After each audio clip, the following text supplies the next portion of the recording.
मग फळा दिसण्यासाठी मग काय करायचं, बंद करायचं. हं. हं. करा सर सुरू. हा.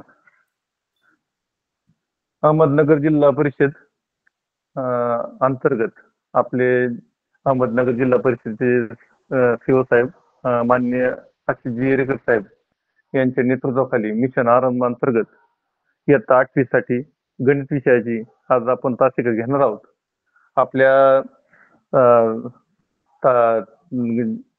जे घटकाचं नाव आहे त्या घटकाचं नाव आहे संख्याज्ञान. आणि हा जे मिशन आरंभ हे आपल्या जिल्हा परिषदेचा अतिशय महत्वाकांक्षी प्रकल्प आहे. आपल्या जिल्हा परिषद शिक्षणाधिकारी माननीय भास्करराव पाटील साहेब यांनी सुद्धा या प्रकल्पावर खूप भर दिलेला आहे. तर या मिशन आरंभ अंतर्गत आपण आता गणित विषयाची संख्याज्ञान ही तासिका घेणार आहोत पुढच्या पीपीडला. तर याच्यामध्ये पुढे लावू ना पुढे.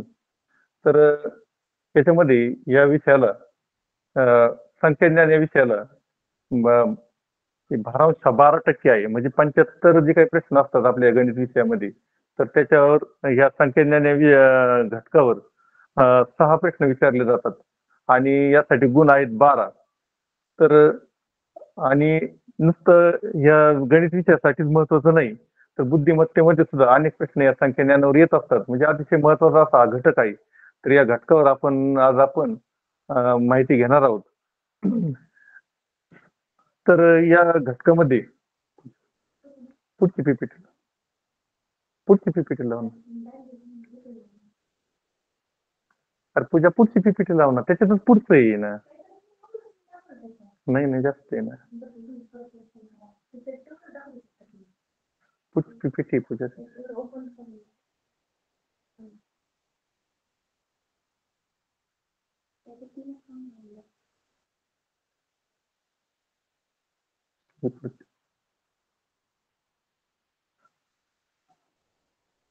Screen share. त्याच्यामध्ये आपण या संख्येचे जे काही प्रकार आहेत तर संख्येचे प्रकारामध्ये संख्येचे प्रकार पडतात मूलभूत संख्या आणि विशेष संख्या.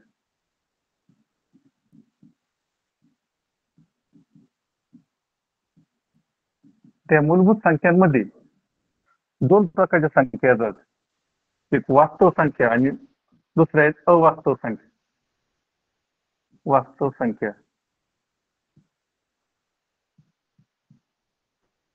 आणि दुसऱ्या आहेत अवास्तव संख्या.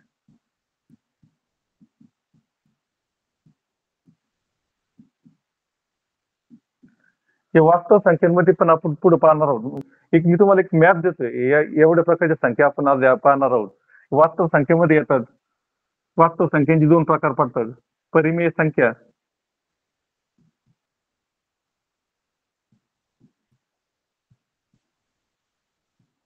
व अपरिमेय संख्या.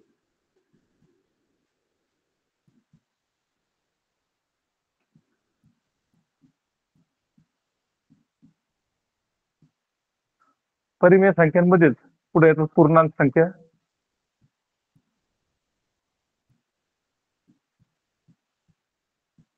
त्यानंतर त्यातच येतात पूर्ण संख्या,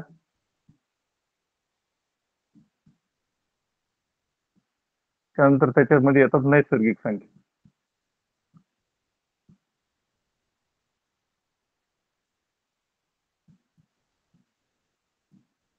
सर्व संख्या आपण मूलभूत संख्यामध्ये पाहणार आहोत. विशेष संख्यांमध्ये आपण पाहणार आहोत समसंख्या,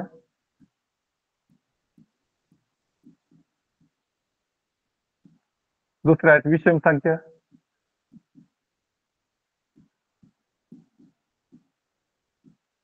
पुढे आहेत मूळ संख्या,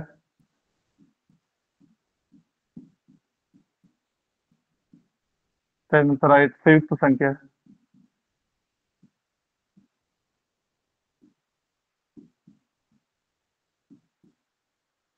पुढे आहेत सहमूळ संख्या,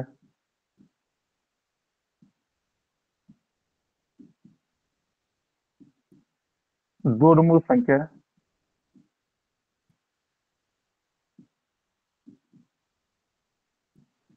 आणि त्रिकोणी संख्या.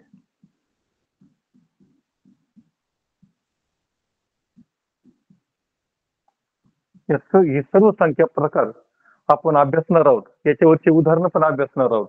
म्हणजे या गणित विषयासाठी 6 प्रश्न याच्यावर येणार आणि त्यानंतर बुद्धिमत्तेत सुद्धा एक 4-5 प्रश्न किंवा जास्त प्रश्न सुद्धा याच्यावर येऊ शकतात. असा महत्वाचा असा भाग आहे.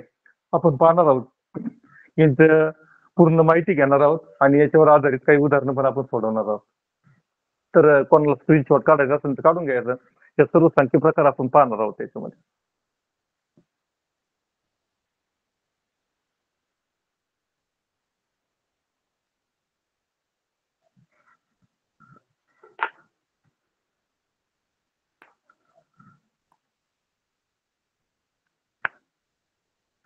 यातला पहिला प्रकार आहे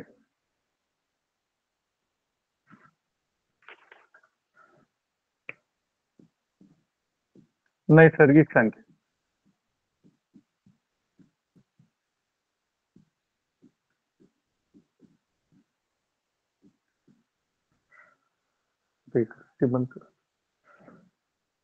यांनाच आपण नॅचरल नंबर्स असं म्हणतो. नॅचरल नंबर आणि एन ने डिनोट करतो आपण. नैसर्गिक संख्या म्हणजे आपण मोजण्यासाठी वापरणारी संख्या.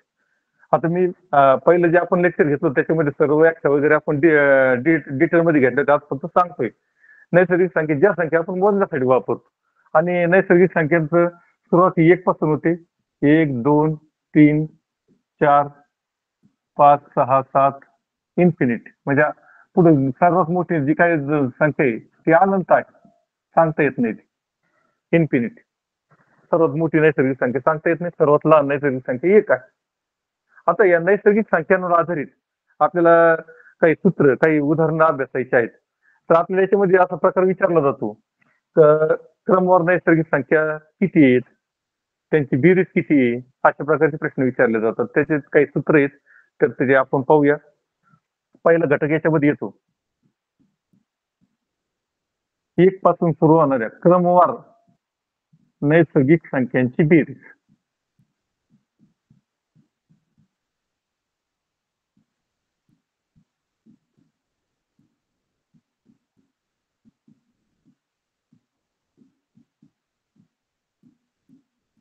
हा घटक याच्यामध्ये येतो.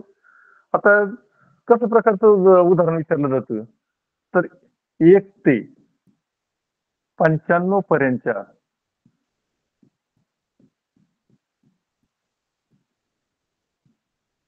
नैसर्गिक संख्यांची बेरीज सांग.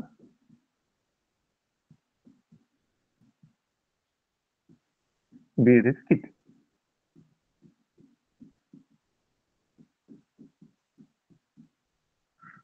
बेरीज किती अशा प्रकारे विचारलं जातं. किंवा असा पण प्रश्न येतो 1 अधिक 2 अधिक 3 डॅश डॅश डॅश अधिक 5 म्हणजे बरोबर किती. म्हणजे एक याचा अर्थ तो होतो 1 ते 95 पर्यंतच्या नैसर्गिक संख्यांची बेरीज. त्यासाठी एक सूत्र आहे, फॉर्म्युला आहे. फॉर्म्युला n कंसात n + 1 अपॉन 2. n म्हणजे काय, तर n म्हणजे सर्वात मोठी संख्या. दिलेल्या उदाहरणामध्ये सर्वात मोठी किंवा शेवटची संख्या. n बरोबर शेवटची संख्या.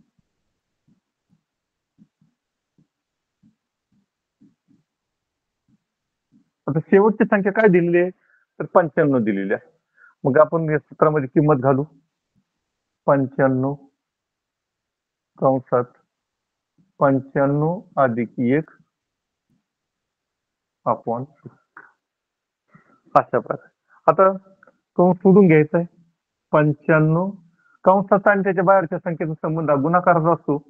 95 आणि 1 यांची जर बेरीज केली तर ती येते 96 भागिले 2. या 2ने 96 ही समसंख्या आहे. 96 ला आपण भागाकार करूया. आपल्याला इथं जमला पाहिजे. आपल्याला 8वीला आहेत आपण, जरी जमत नसेल तर इकडे करायचं आहे. 96 भागिले 2 बेचौक 8, 9 वाजून 8 गेले 1 करून घेतलं 6 बे 8 16. इथे मी आता करून दाखवलं, पण पुढच्या उदाहरणामध्ये आपण इथंच भाग देणार. कसा भाग देणार आहे? बे एक बे, बे चौक 8, खाली राहिले 1, वरून घेतले 6, बे 8 16. आता इथं उरलेला आहे 95 गुणिले 48. आता याचा गुणाकार आपल्याला करायचा आहे. 95 गुणिले 48 आणि याचा गुणाकार हा तुम्ही आता करायचं, पण मी इथं तुम्हाला डायरेक्ट उत्तर देणार आहे. 4560 येत असतं. तर उत्तर आलं आपलं 4560. आपल्याला प्रश्न विचारला होता 1 ते 95 पर्यंत नैसर्गिक संख्यांची बेरीज किती?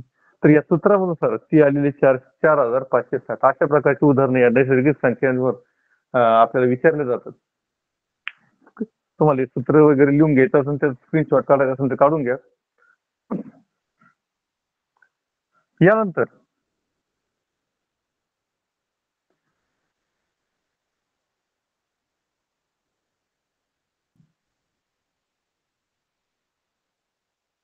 याचा पुढचा प्रकार आहे. आता आपण पहिल्यांदा पाहिजे 1 पासून सुरू होणार आहे. आता 1 पासून सुरू नसलेल्या मध्येच असलेल्या अशा क्रमवार नैसर्गिक संख्यांची बेरीज. 1 पासून सुरू न होणार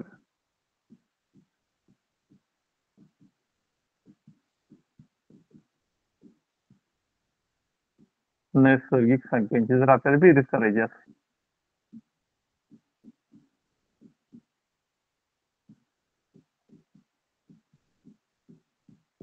तुम्हाला उदाहरण दिल्यानंतर कळेल. आता मी तुम्हाला एक उदाहरण याच्यामध्ये लिहून दाखवतो. उदाहरण 11 ते 25 पर्यंतच्या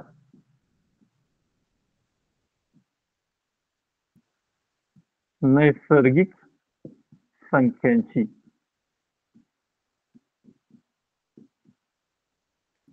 बेरीज किती? आता मित्रांनो, आपण पहिलं जे उदाहरण पाहिलं होतं त्याच्यामध्ये उदाहरणात नैसर्गिक संख्येत सुरुवात 1 पासून झाली. आता इथं 11 ते 25 म्हणजे मध्येच आलेलं आहे. तर यासाठी आपल्याला या संख्या किती येते हे आपल्याला काढावं लागेल. संख्या कशा काढायच्या? तर मोठी संख्या आहे 25 आणि लहान संख्या आहे 11. मग हे किती संख्या आहे? तर 11च्या अगोदरची संख्या 10. पहिल्या 10 संख्येतून वजा केल्यानंतर या किती संख्या येते आपल्याला येईल. मग 25 वजा 10 केले आपण तर 15 नैसर्गिक संख्या आहेत. हे आपल्याला पहिल्यांदा काढावं लागतं. या संख्या किती आहेत? तर हे 15 नैसर्गिक संख्या आल्या. मग सूत्र आहे याच्यासाठी सूत्र हे सूत्र क्रमांक 2 आहे. मग असं सूत्र जे होतं n कंसात n अधिक 1 भागिले 2 ते क्रम 1 पासून सुरू होणार नैसर्गिक संख्यांची बेरीज काढण्यासाठी होतं. या मध्येच आलेल्या नैसर्गिक संख्यांची बेरीज काढण्यासाठी हे दुसरं सूत्र आहे. सूत्र काय? तर नैसर्गिक संख्यांची बेरीज बरोबर पहिली संख्या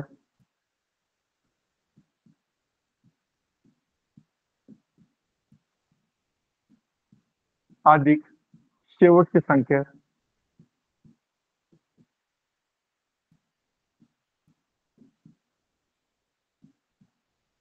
भागिले 2 किंवा छेद 2 गुणिले एकूण संख्या. एकूण संख्या म्हणजे काय? तर या उदाहरणामध्ये किती संख्या दिल्या त्या आपण काढलेले 15. या सूत्रामध्ये किमती घालायच्या. पहिली संख्या आहे 11 अधिक शेवटची संख्या आहे 25 छेद 2 गुणिले एकूण संख्या आहे 15. बेरीज आपण करून घेऊया. 11 आणि 25 यांची बेरीज येते 5 आणि 1 6, 2 आणि 1 3, 36 छेद 2 गुणिले 15. हे 2 आणि 36 ला भाग जातो. बे एक बे, बे एक बे, खाली राहिलं 1, वरून घेतले 6, 16 झाले. बे 8 16. उदाहरणामध्ये आलेले 18 गुणिले 15 यांचा आपल्याला गुणाकार करायचा आहे. हा गुणाकार तुम्ही करायचा आहे. मी इथं उत्तर मांडतोय. उत्तर येतं 270. अशा प्रकारे म्हणजे 11 ते 25 पर्यंत नैसर्गिक संख्यांची बेरीज असे म्हणजे किती कोणतेही अंक दिले त्या सूत्रानुसार आपण या नैसर्गिक संख्येची बेरीज काढू शकतो. आय होप तुम्हाला कळलं असेल. हे सूत्र तुम्ही लिहून घ्या आणि या प्रकारची उदाहरणं आपल्याला जे काही मार्गदर्शक पुस्तक आहे त्याच्यातून आपल्याला सोडवायची आहे. पुढं या नैसर्गिक संख्यांमध्येच आणखी वेगवेगळ्या प्रकारची उदाहरणं येतात, त्याच्यासाठी वेगवेगळे सूत्र आहेत, ते आपण पुढे पुढे पाहूया.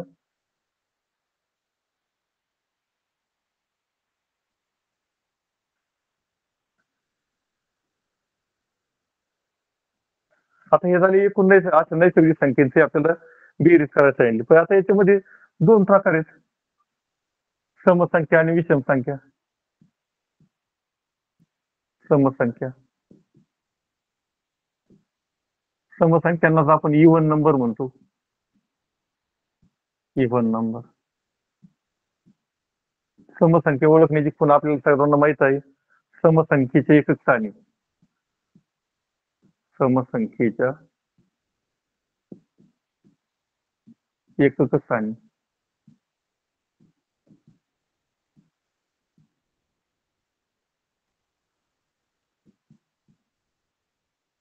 शून्य, 2, 4, 6, 8 यापैकी कोणताही अंक असतो, यापैकी एक अंक असतो.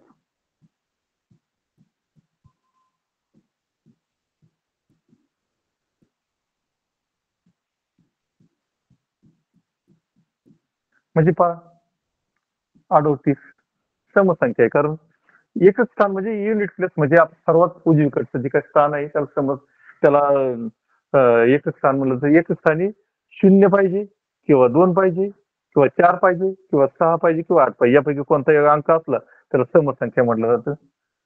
ही 40 ही पण समसंख्या आहे.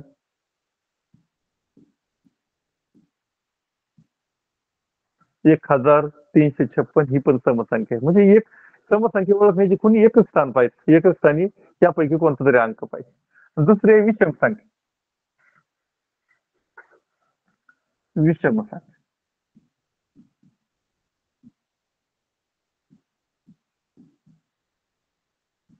त्यांना आपण ऑड नंबर्स म्हणतो.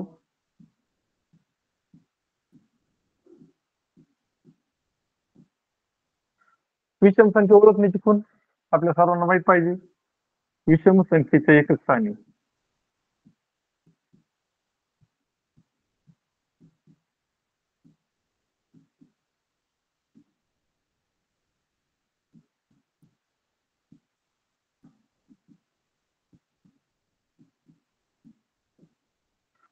एक, 3, 5, 7, 9 यापैकी एक अंक, कोणताही एक अंक असतो.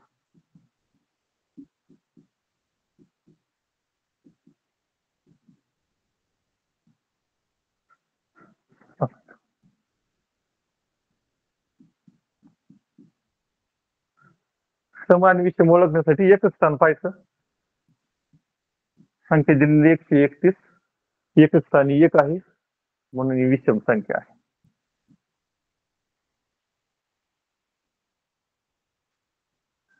5373 एकच स्थानी 3 आहेत, विषम संख्या. एकच स्थान पाहायचं. तर दोन्ही त्याच्यामुळे समोर समोर लिहिलेलं आहेत, तुम्हाला सम आणि विषम याच्यावरून कळून येईल. आता या पण नैसर्गिक संख्यांमधलाच प्रकार आहे, सम आणि विषम संख्या. तर याचे बेरज आपल्याला पाहिजे. क्रमवार समसंख्यांच्या बेरज, क्रमवार विषम संख्यांच्या बेरज. बेरज पाहण्या अगोदर आपण तुम्हाला एक गोष्ट सांगू इच्छितो. दोन क्रमवार समसंख्यांमध्ये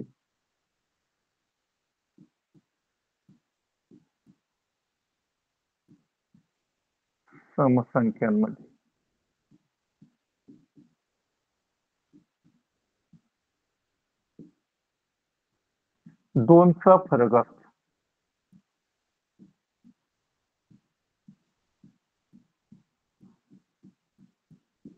म्हणजे कसं पहा, 2च्या नंतर पुढची समसंख्या आहे 4. 4 आणि 2चा फरक आहे 2, म्हणजे 2 मध्ये 2 मिळवले 4 येतात. त्याच्या 4च्या पुढची समसंख्या आहे 6. 2चा फरक आहे, त्याच्या पुढची 8, त्याच्या पुढची 10, 12. म्हणजे क्रमवार असणाऱ्या दोन समसंख्यांमध्ये 2चा फरक असतो. क्रमवार पाहिजे. तसंच विषम संख्यांमध्ये तसंच आहे, दोन क्रमवार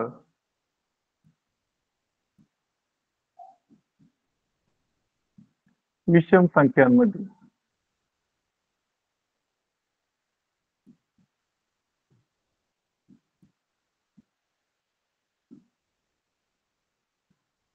दोनचा फरक असतो.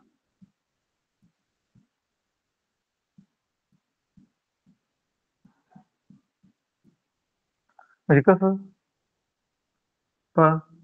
पहिली विषम संख्या 1, पुढची 3, 3 आणि 1 मध्ये 1 मध्ये 2 मिळालं 3 येतात, पुढे 5, पुढे 7, 9, 11, 13. कोणते दोन क्रमवार विषम संख्यांमध्ये 2चा फरक आहे. हा फरक आपल्याला समजला पाहिजे. मग आपल्याला ते बेरज किंवा एकूण जे संख्या वगैरे असं विचारलं तर काढता येते. स्क्रीनशॉट घ्यायचा असं काढून घ्या.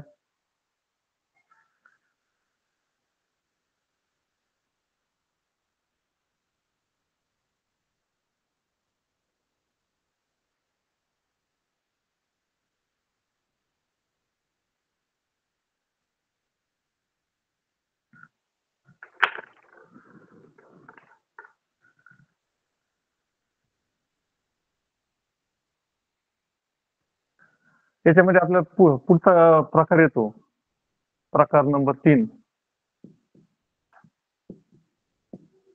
क्रमवार समसंख्यांची बेरीज.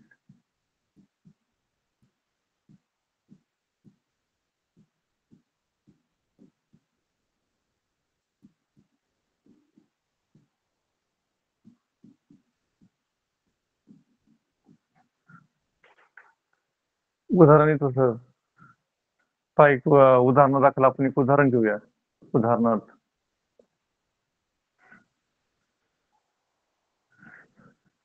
असं उदाहरण आलं, 1 ते 30 पर्यंतच्या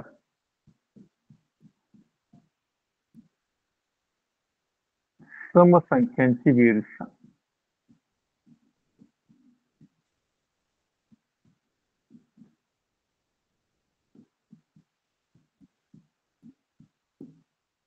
समसंख्यांची बेरीज. आता पहा, मोठी संख्या म्हणजे 30 आहे, एक पासून सुरुवात झालेली आहे. 30 संख्या, 30 संख्या म्हटल्यानंतर त्याच्यामध्ये 15 संख्या सम येतील, 15 संख्या विषम येतील. आपण पाहिलेलंच आहे, 1, 2, 3, 4 म्हणजे एकात-एक येतात.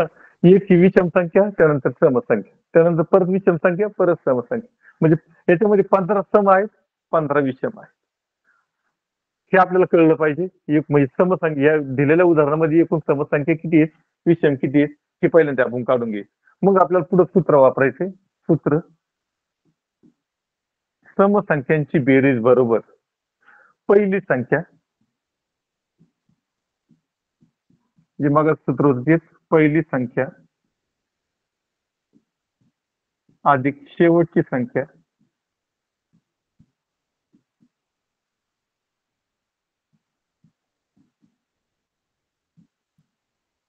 छेदामध्ये 2/2 गुणिले एकूण संख्या.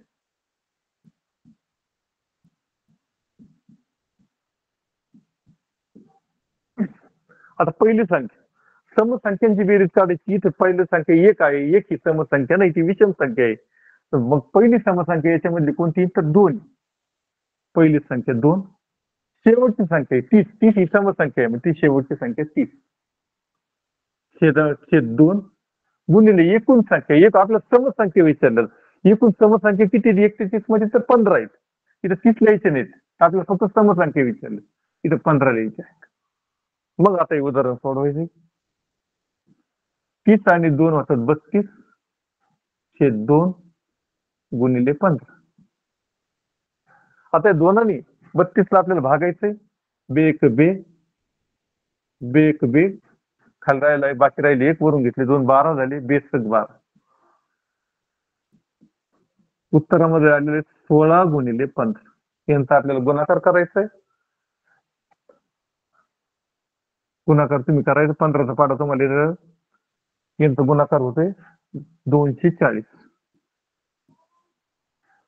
तर अशा प्रकारे 1 ते 30 पर्यंतच्या समसंख्यांची बेरीज ही 240 येते. तर हे समसंख्यांसाठी हे सूत्र आहे.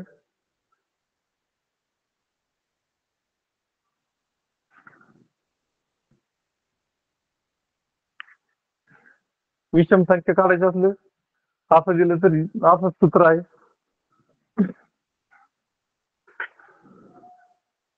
पहिली विषम संख्या येईल 1 अधिक शेवटची विषम संख्या येईल, तिथं 30 आहे, 30 ही समसंख्या आहे, तर त्याच्या अगोदरची घ्यायची 29/2 गुणिले विषम संख्या किती आलेले आहेत 15, बेरीज करून घ्यायची 30/2 गुणिले 15, 2 भागलं, बे एक बे, बे पंचे 10 बरोबर 15 गुणिले 15, 15चा वर्ग आपल्याला माहित आहे 225, त्याची बेरीज येते 225. अशा प्रकारे ते सूत्र वापरून फक्त आपल्याला त्या दरम्यान समसंख्या किती आणि विषम संख्या किती हे मग काढता आलं पाहिजे. आणि पहिली समसंख्या कोणती, शेवटची समसंख्या कोणती या दिलेल्या उदाहरणामध्ये हे आपल्याला समजलं पाहिजे. हे स्क्रीनशॉट काढून घ्या.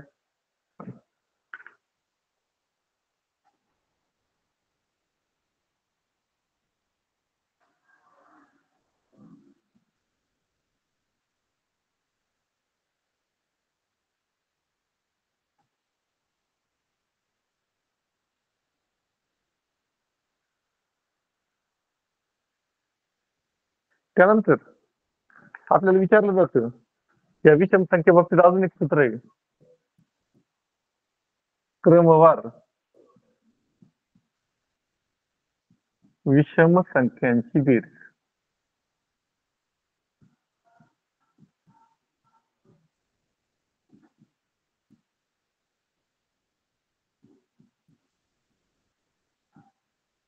उदाहरण तुम्हाला समजावून सांगतो मी. उदाहरण पाहूया आपण एक. त्याच्यामध्ये दिलेलं असं पहा उदाहरण 1 अधिक 3 अधिक 5 अधिक 7 अधिक 9 बरोबर किती. अशा प्रकारे कसं पण उदाहरण येऊ शकतं. त्याच्यामध्ये सूत्र आहे आपल्याला, सूत्र कंसामध्ये n अधिक 1/2 कंसाचा वर्ग. अशा प्रकारच्या सूत्राने हे उदाहरण आपण सोडू शकतो. n म्हणजे मगाशी सांगितल्याप्रमाणे n म्हणजे ही शेवटची संख्या असते. n बरोबर शेवटची संख्या, शेवटची संख्या. सूत्रामध्ये किमती घालूया. कंसामध्ये 9 अधिक 1/2 कंसाचा वर्ग बरोबर 9 आणि 1 ची बेरीज करायची, ती येते 10/2 कंसाचा वर्ग बरोबर या 2 आणि 10ला भागायचंय, बे एक बे, बे पंचे 10, 5चा वर्ग आणि 5चा वर्ग येतो 25. अशा प्रकारे 1 ते 9 या क्रमवार विषम संख्येची बेरीज ही 25 येत असते. तर हे एवढे सारे सूत्र या नैसर्गिक संख्येच्या बाबतीत आहे. आणि आणखी एक आपल्याला सूत्र पाहायचंय, म्हणजे आपल्याला याच्यावरती कोणतंही उदाहरण आपल्याला सोडवता येईल.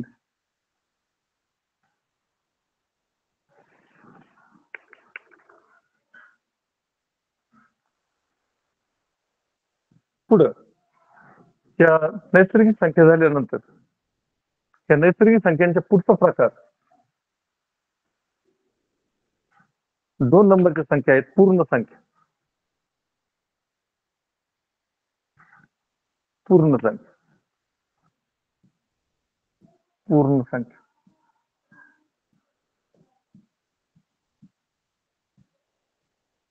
त्यांनाच आपण होल नंबर्स म्हणतो. Whole number.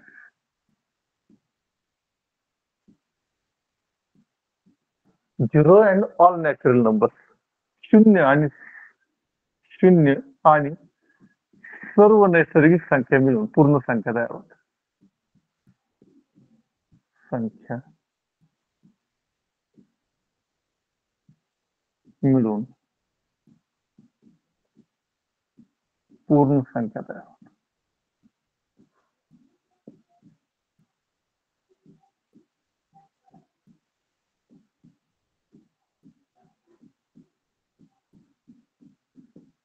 सर्वात लहान पूर्ण संख्या ही शून्य असते. शून्य पुढे मग सर्व नैसर्गिक संख्या 1 2 3 4 5 6 7 अनंत इन्फिनिटी. इन्फिनिटी हे चिन्हाला इन्फिनिटी म्हणतात. अनंत. पुढे पूर्ण संख्या झाल्यानंतर तिसऱ्या प्रकारच्या संख्या आहेत पूर्णांक संख्या.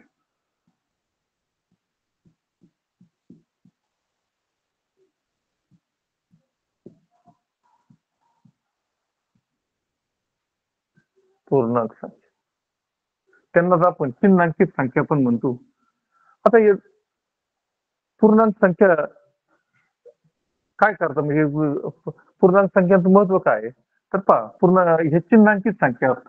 चिन्हांकित संख्या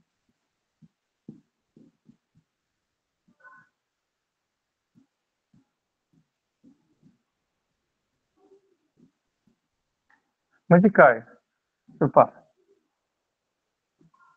त्याच्यामध्ये शून्य असतो, धनपूर्णांक असतात,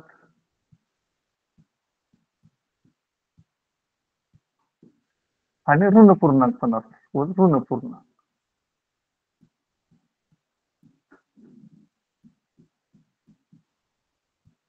याला आपण इंग्लिशमध्ये इंटेगर्स म्हणतो.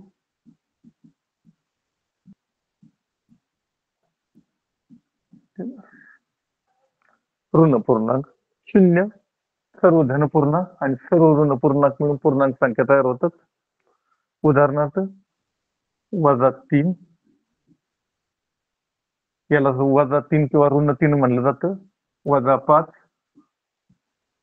+3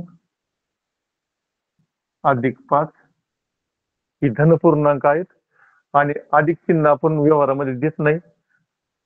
3 म्हणजेच +3 असतात, -3 असतात. 5 म्हणजेच +5 असतात, -5 असतात. परंतु ऋण संख्यांना मात्र आपण चिन्ह देतो आणि शून्याला कोणतंही चिन्ह नसतं. आणि हे संख्या रेषेवर या पूर्णांक संख्या, आता ही संख्या रेषा हा एक टॉपिक आपल्याला याच्यामध्येच पाहायचा आहे. संख्या ज्या रेषेवर संख्या मानलं जात तर त्याला संख्या रेषा म्हणायची. ही संख्या रेषा नंबर लाईन संख्या रेषा.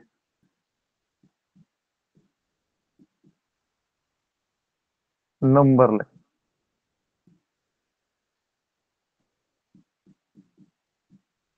रेषेला दोन्ही बाजूला टोक असतात आपल्याला माहिती. आणि संख्या रेषेची सुरुवात ही शून्यापासून होतात. शून्यामध्ये असतो, त्याचे दोन बाजू असतात. शून्याच्या उजवी बाजू आणि शून्याच्या डावी बाजू. उजव्या बाजूला धनपूर्णांक लिहिले जातात 1 2 3 1 2 3 4 अनंत असे. त्यानंतर इकडे -1 -2 -3 -4 अनंत अशा. आता संख्या रेषेचं वैशिष्ट्य म्हणजे जसं उजवीकडे जावं संख्या मोठ्या होत चालतात, जसं डावीकडे यावं संख्या लहान होत चालतात. शून्यापेक्षा 1 मोठी आहे, एकापेक्षा 2 मोठी आहे, 2पेक्षा 3 मोठी आहे, एकापेक्षा 0 लहान आहे, शून्यापेक्षा -1 लहान आहे, -1 पेक्षा -2 लहान आहे. ध्यानात -2 पेक्षा -3 लहान आहे. हे -3 आणि -2 मध्ये -2 मोठे आहेत आणि -3 हे लहान आहेत. हे आपल्याला समजून घेतलं पाहिजे. त्यांचं आपल्याला अशा प्रकारे तुलना करता आली पाहिजे. हे चिन्हांकित संख्येच्या सहाय्याने आपण व्यवहारामध्ये अतिशय म्हणजे व्यवहार आपल्याला ध्यानात येऊ शकतो. म्हणजे समजा एखादा दुकानदार आहे, त्याने नुसतं असं लिहिलं असतं 3 आले, 3 म्हणजे रुपये, 3 रुपये आले, 4 रुपये गेले, 4 रुपये दिले, तर त्यातून एवढं स्पष्ट होत नाही. तर त्याने जर असं लिहिलं +3 म्हणजे 3 रुपये त्याला भेटलेले आहेत वजा 4 असं लिहिलं म्हणजे 4 रुपये त्याच्याकडून गेलेले आहेत. तर अशा प्रकारे चिन्हांकित संख्येद्वारे आपण व्यवस्थित संकल्पना आपली व्यवहारामध्ये क्लिअर होऊ शकते. तर अशा प्रकारे पूर्णांक संख्या आहेत.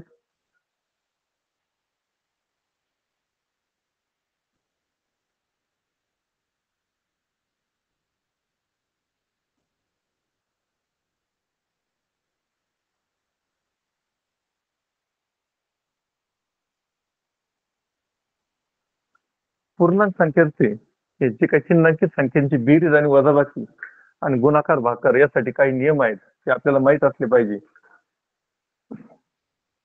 जर अशा प्रकारचं उदाहरण असेल 3 अधिक कंसात वजा 2, दोन्हींचं चिन्ह वेगवेगळं आहे आणि याची जर बेरीज करायची असेल तर याची बेरीज करताना या चिन्ह वेगवेगळे आहेत. याला धन चिन्ह याला ऋण चिन्ह आहे. मी फास्ट मध्ये घेऊन राहिलो. आपलं सर्व संख्या प्रकार आपले झाले पाहिजे. का पहिलं पण आपण घेतलेले म्हणून एक रिव्हिजन आपण घेऊन राहिलोय. जर चिन्ह वेगवेगळं असेल तर त्यातला फरक 3 2 गेली 1 त्यातला फरक निघतो. जरी बेरीज असेल तर चिन्ह याची वेगवेगळी आहेत म्हणून याचा फरक निघतो. आणि फरकाला मोठ्या जी संख्या मोठी दिसते तिचं चिन्ह द्यायचंय म्हणजे जी 3 मोठे आहेत म्हणून ते चिन्ह 1 आहे. तर अशा प्रकारची बेरीज असते.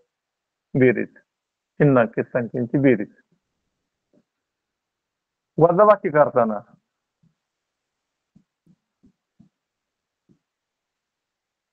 आपल्याला विरुद्ध संख्या ही संकल्पना माहित पाहिजे. विरुद्ध संख्या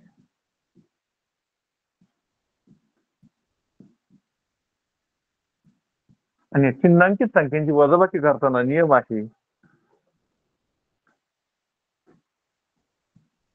पहिल्या संख्येमध्ये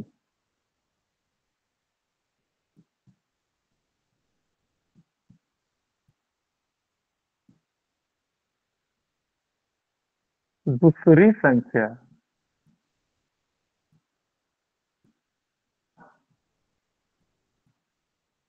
मिळवणे म्हणजे बेरीज करणे.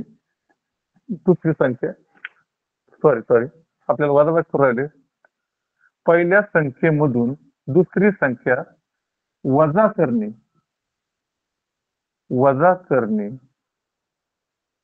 म्हणजेच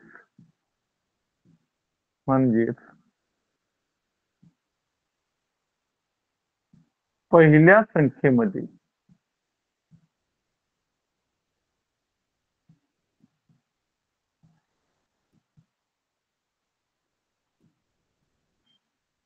दुसऱ्या संख्येची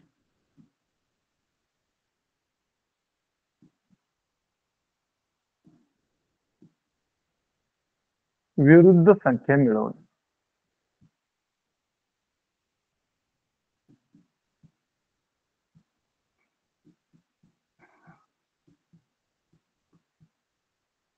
आता विरुद्ध संख्या म्हणजे काय? तर चिन्ह बदलून असलेली संख्या म्हणजे तीच संख्या फक्त चिन्ह बदलायचं. म्हणजे 2ची जर आपल्याला विरुद्ध संख्या विचारली 2ची विरुद्ध संख्या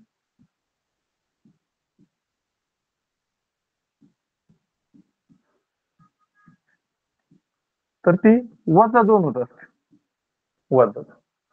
आपल्याला -4ची विचारली -4ची विरुद्ध संख्या ही +4 होत असते.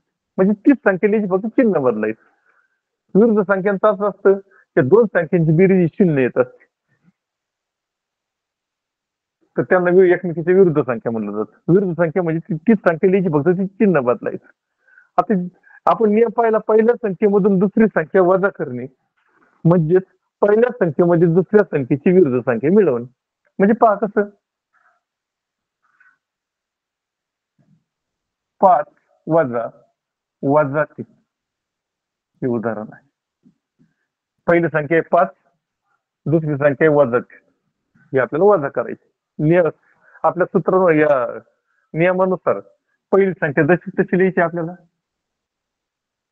दुसऱ्या संख्येची विरुद्ध संख्या मिळवायची आहे. त्याच्यामध्ये मिळवायची म्हणजे बेरीज करायची. -3ची विरुद्ध संख्या होते +3. उत्तर येतं 5 + 3 = 8. अशा प्रकारे.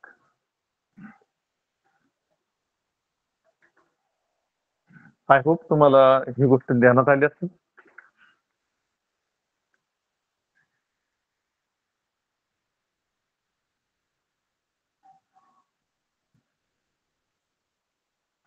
पुढे गुणाकार आणि भागाकार. चिन्हांकित संख्याचा गुणाकार आणि भागाकार याच्या संदर्भात सुद्धा नियम आहेत.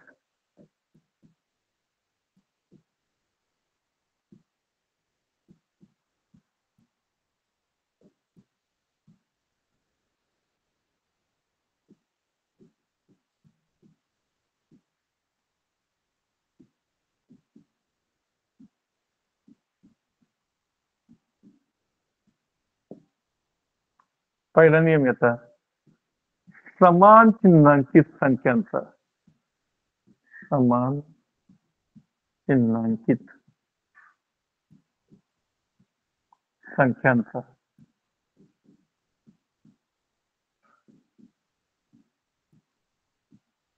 गुणाकार व भागाकार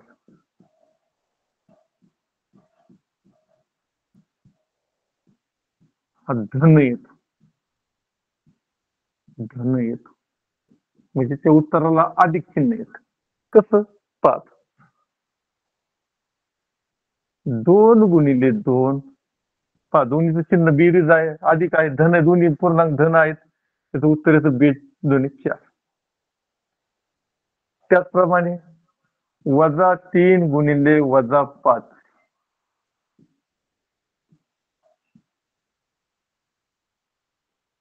पाहता दोन्ही ऋण पूर्णांक आहे, त्यांचा गुणाकार करून घ्यायचा. 3 5 15 दोन्हींचं चिन्ह वजा असल्यामुळे उत्तरामध्ये अधिक चिन्ह येतं. वजा वजाचा गुणाकार हा अधिक होतो. समान चिन्हांकित संख्यांचा गुणाकार आणि भागाकार आणि निधन येतो. हा पहिला नियम याचा. दुसरा आहे भिन्न चिन्हांकित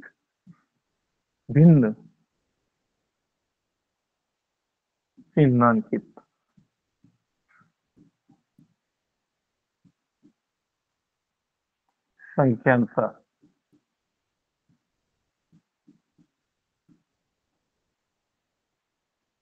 गुणाकार व भागाकार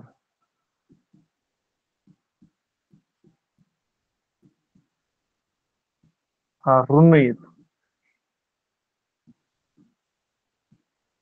चिन्ह जर वेगवेगळं असेल तर उत्तराला वजा चिन्ह येत असतं. म्हणजे पाकच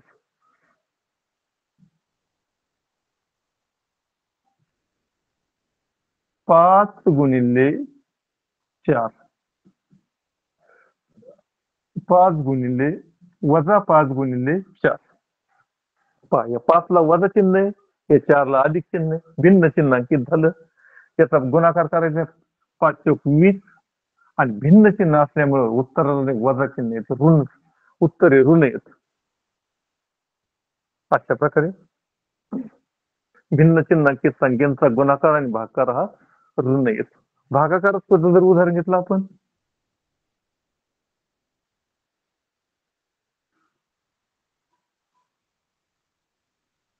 उदाहरण आहे -9/3.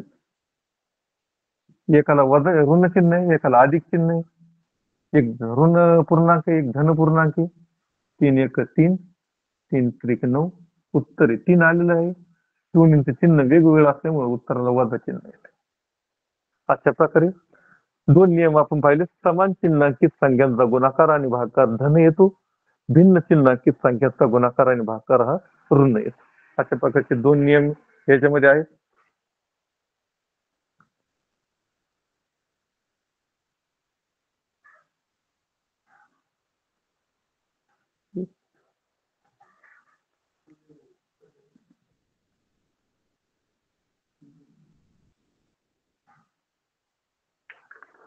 पुढच्या संख्या आहेत परिमेय संख्या.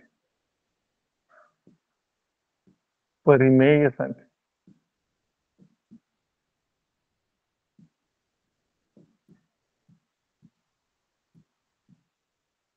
त्यांनाच आपण रॅशनल नंबर म्हणतो. रॅशनल नंबर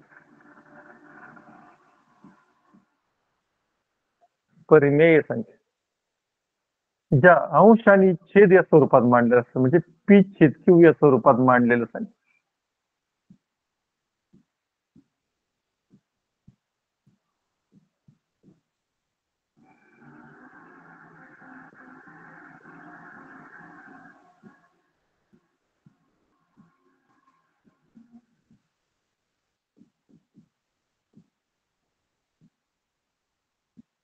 परिमेय संख्या म्हणतात.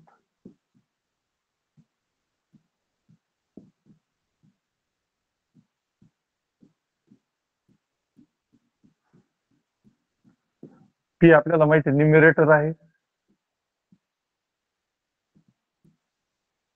किंवा डिनॉमिनेटर आहे.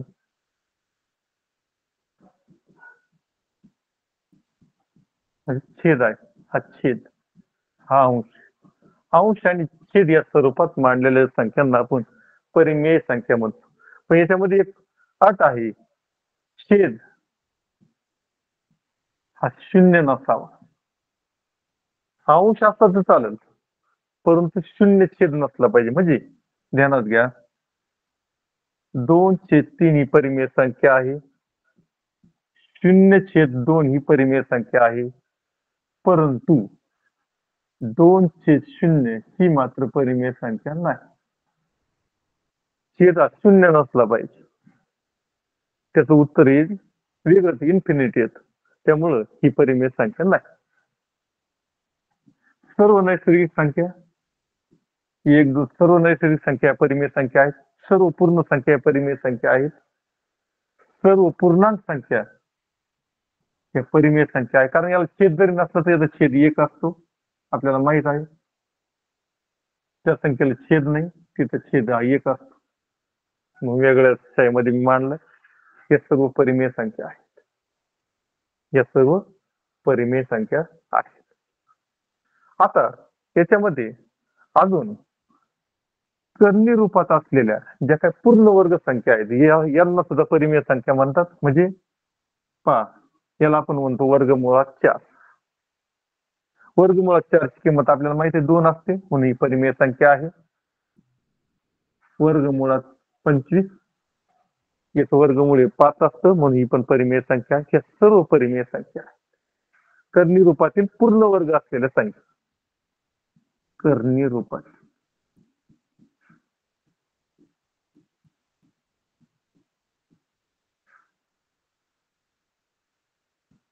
पूर्ण वर्ग असलेल्या संख्या.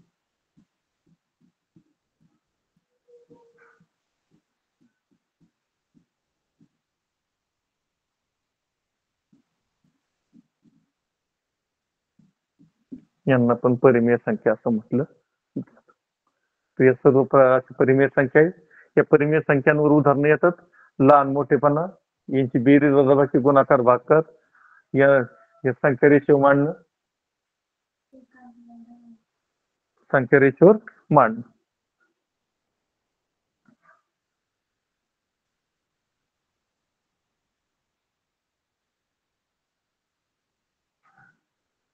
हो, पहिल्यांदा आपण संख्या रेषे होऊया, उदाहरण घेऊया आपण.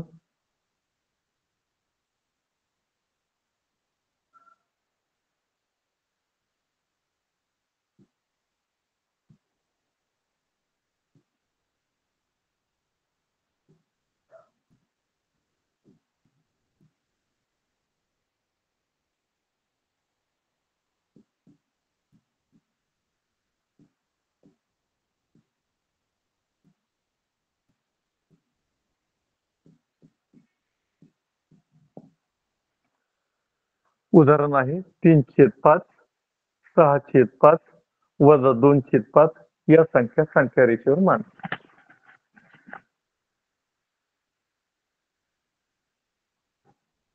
ही संख्या रेषा आहे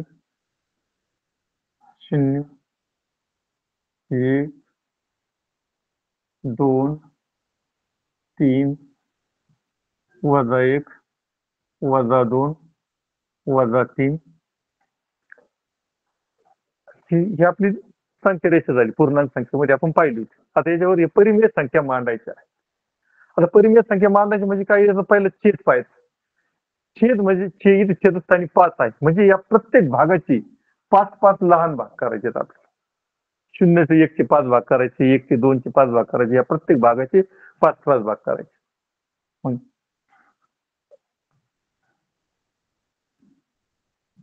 1, 2, 3, 4 आणि हा 5वा भाग.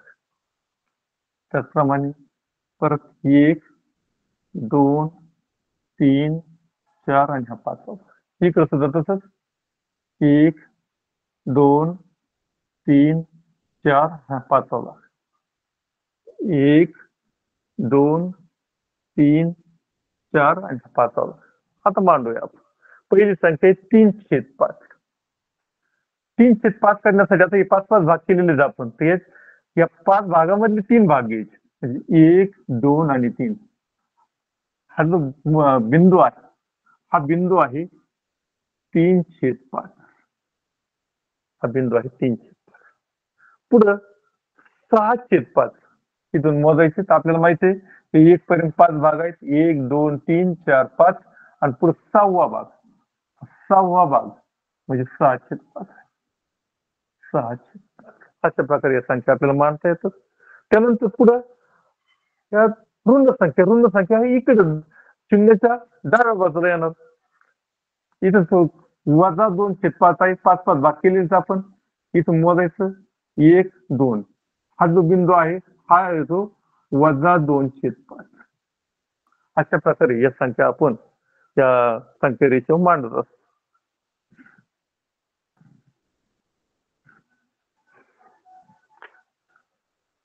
अशा प्रकारचं कोणतंही उदाहरण आपल्याला या संख्या त्या शिष्यवृत्ती परीक्षेमध्ये तुम्हाला एक संख्या दिली जाईल आणि संख्या रेषा दिलेली असते तर ती संख्या कुठे कोणत्या बिंदू जवळ आहे ते आपल्याला काढावं लागते. त्यानंतर पुढे परिमेय संख्यांचा लहान मोठेपणा.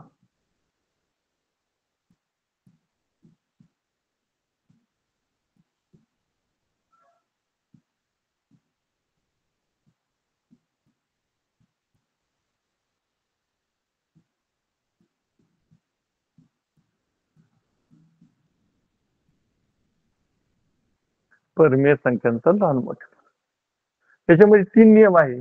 पहिला नियम लहान मोठेपणासाठी आपल्याला माहिती आहे आपण 3 चिन्ह वापरतो. या चिन्हाला म्हणलं जातं ग्रेटर दॅन पेक्षा मोठा.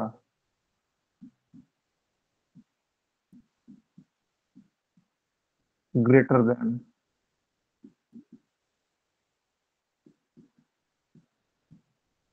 याला म्हणलं जातं पेक्षा लहान.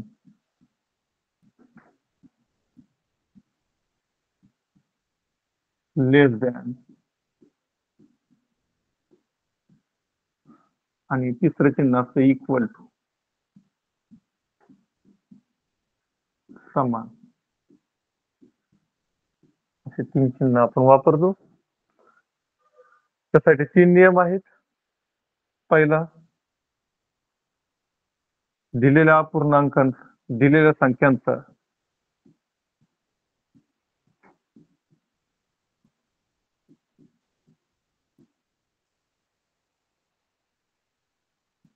छेद समान असेल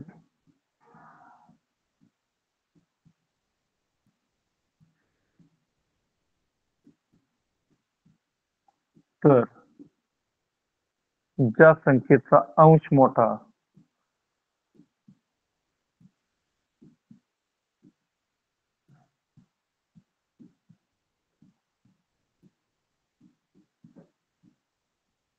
ती संख्या मोठी असते.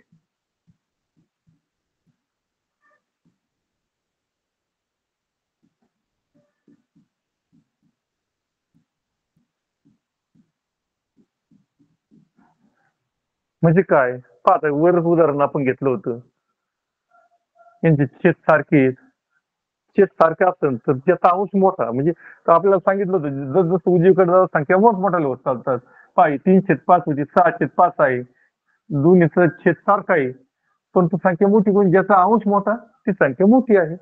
म्हणजे पहा 3/5 आणि 6/5 त्याच्यामध्ये तुलना घेतली आपण तर 6/5 ही मोठी आहे मग ती चिन्ह येईल पेक्षा लहान म्हणजे 3/5 लहान हे 6/5 पेक्षा आहे.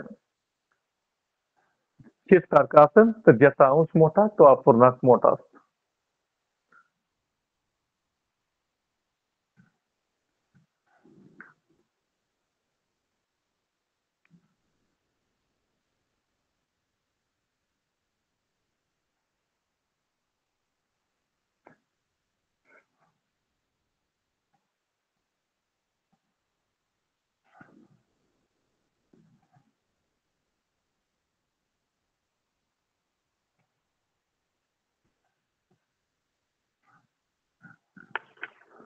पुढचा नियम आहे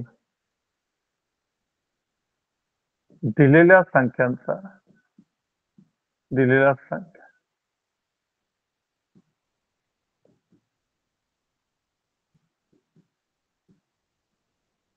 अंश समान असेल तर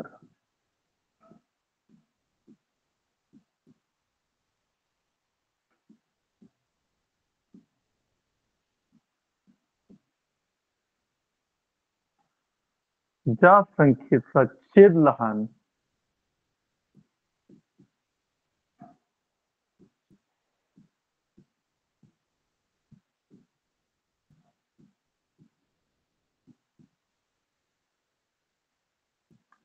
ती संख्या मोठी असते.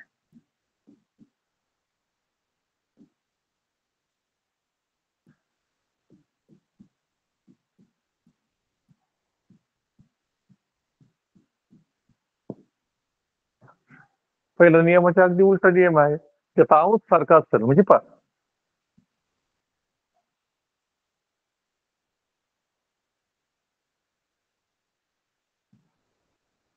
इथं दोन संख्या दिल्यात 3/2 3/5 त्याच्यामध्ये दोन्हीचा अंश 3 आहे परंतु छेद वेगळा आहे.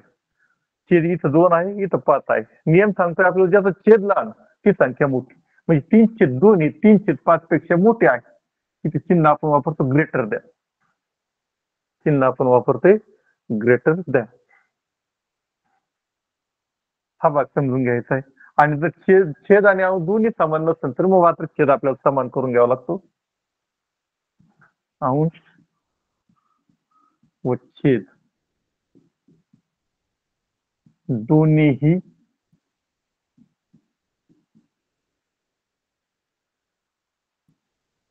समान नसतील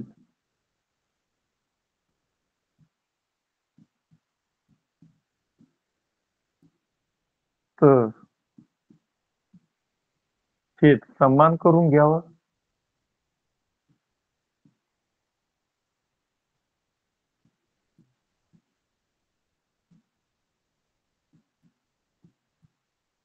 मग तुलना करावी.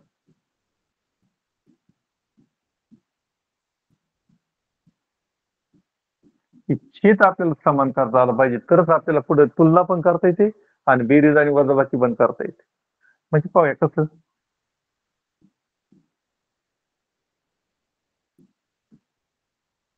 2 अपूर्णांक दिलेत 3/2 4/3 आता पहा मग याचा अंश पण समान नाही छेद पण समान नाही मग काय करायचं पहिला अपूर्णांक घ्यायचा त्याला दुसऱ्याच्या छेदाने गुणायचं अंशाला पण गुणायचं आणि छेदाला पण गुणायचं. त्यानंतर दुसरा अपूर्णांक घ्यायचा त्याला पहिल्याच्या छेदाने गुणायचं पहिला छेद 2 आहे अंशाला पण 2 ने गुणायचं छेदाला पण 2 ने गुणायचं. काही उत्तर 3/9 3 2 6 4 2 8 3 2 आता झालं छेद सारखं. छेद सारखं असल्यावर आपल्याला माहिती आहे ज्याचा अंश मोठा तो अपूर्णांक मोठा. अशा प्रकारे यांच्यातला लहान मोठापणा ठरवतो. तर आज आपण संख्यांचे प्रकार पाहिलेले आहेत. त्यानंतर क्रमवार संख्यांची बेरीज समसंख्यांची बेरीज विषम संख्यांची बेरीज समसंख्या म्हणजे काय पाहिलंय विषम संख्या म्हणजे काय पाहिलंय त्यानंतर पूर्ण संख्या म्हणजे काय पाहिलंय पूर्णांक संख्या पाहिलंय त्यातलं संख्या रेशो मांडायचं शिकलोय. परिमेय संख्या म्हणजे काय पाहिलंय त्या पण संख्या रेशो मांडायचं शिकलोय. त्याचा लहान मोठेपणा आपण पाहिलाय. तर उरलेला भाग आपण उद्याच्या तासिकेमध्ये घेणार आहोत. आपल्याला काही शंका असेल तर आपण ग्रुपवर वगैरे शेअर करू शकता. आणि या झालेल्या जे काही तुम्हाला सूत्र वगैरे दिले याचा तुम्ही जास्तीत जास्त सराव करा आणि यातून तुम्ही शिष्यवृत्ती परीक्षेमध्ये उज्ज्वल यश प्राप्त करा अशी अपेक्षा बाळगतो. तुम्हाला शुभेच्छा देतो आणि माझे लेक्चर संपवतो. जय हिंद जय महाराष्ट्र.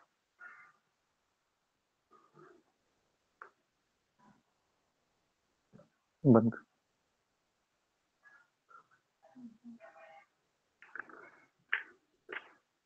झालं.